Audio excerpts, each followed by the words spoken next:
Hey, this is Ben with advice from a Pentecostal preacher, and today I want to talk about dominion. Not the voting machines. I want to talk about the biblical concept of dominion. Now, first, let me premise this because we're going into 2024 and people don't know. You've got to preface everything. So, I'm not talking about the Christian forced subjugation of the world. I don't believe God brought us here to forcibly accept Christian ideals and philosophies. I believe God is an open-handed God. We read about the hand of God, not the fist of God. And so I believe God deals with us with an open hand. But that being said, there is a principle and concept of Christian dominion. If you look in Genesis chapter 1 and verse 26 and in verse 28, verse 26 talks about God making man with the concept of dominion. He said he was going to make man in his image, and he said, let them have dominion. So dominion is baked into the creation of mankind. 2024. It's also baked in for people kind. But he also, in verse 28, when he created the man, he commanded the man to have dominion over the fish and the fowls and all of that stuff. So there is a principle that we need to understand about taking dominion in our life. And in the will of God, dominion is something that is godly and is beneficial to you and everything around you. Outside of the will of God, dominion becomes twisted and becomes subjugation. The best example I can think of this is I had a very good friend in elementary school, and it was a single mother that was working to provide for her children, trying to balance providing with being there, and they were very, very poor. They lived in a home that had been condemned. They didn't have nice new clothes. They didn't have nice things. I'd go visit after school, and they would just be allowed to have one apple as a snack before dinner. And of course, there were no Cokes, no drinks, no tea, no Kool-Aid. It was water from the tap. And he would often tell me, oh, we had dandelion leaf salad for supper. Now, this is in the 80s. So people did not eat these things in the United States because it was healthy or fun. Today, people eat kale. Well, back then, kale was not a food. Kale was something you put on the food to go, ooh, and then you'd uncover it and you'd go, food. And you threw away the kale and ate the food. But then they were eating dandelion leaf salad because it's what they could find. And here's the thing, though. She struggled financially. They were poor. But here's something they had. She had an old upright piano.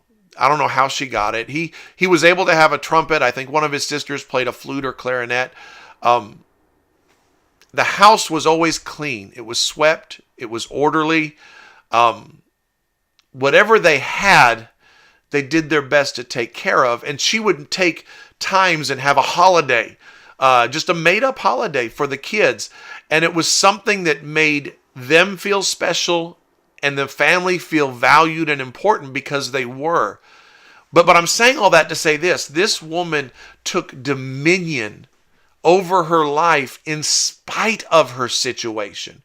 Her situation is things are tough. You're poor, you're broke, you can't afford nothing, you've got every reason to be bitter, every reason to be angry, your kids are growing up in a tough neighborhood.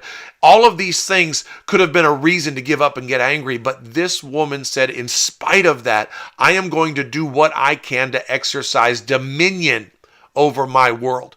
And here's the point I'm making. You need to not allow your circumstance to dictate your attitude. You need to have dominion over yourself and say, you know what? These situations may not be fair, but not fair does not have the right to dictate my attitude. You see, in living for God and in overcoming, I go by a philosophy that I try to apply, and sometimes I fail, but faith first, feelings follow. I am not subject to my feelings. My feelings are subject to me. And I control my feelings. And I control and tell them when they can display and when they cannot display. The first step of taking dominion over your world is taking dominion over yourself. and not allowing external things to control your hope, your faith, or your trajectory. When you begin to take biblical dominion, you don't take dominion to put things in a cage so they squander and die. But you learn how the world works around you so you can harness it for your benefit and for the benefit of those around you. That's what dominion is. It's the difference between throwing seed all over the ground and hoping for a garden, or planting rows and spacing the seeds out properly so the garden can grow victoriously and provide a harvest. So living in dominion is living intentionally for the benefit of all of those around you. And anybody can do this. You can do this. It's in your nature.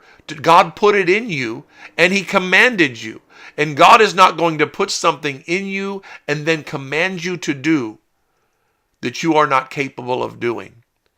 We can take control of ourselves today, and we can learn to walk in dominion and not be a victim of society or feelings or circumstance.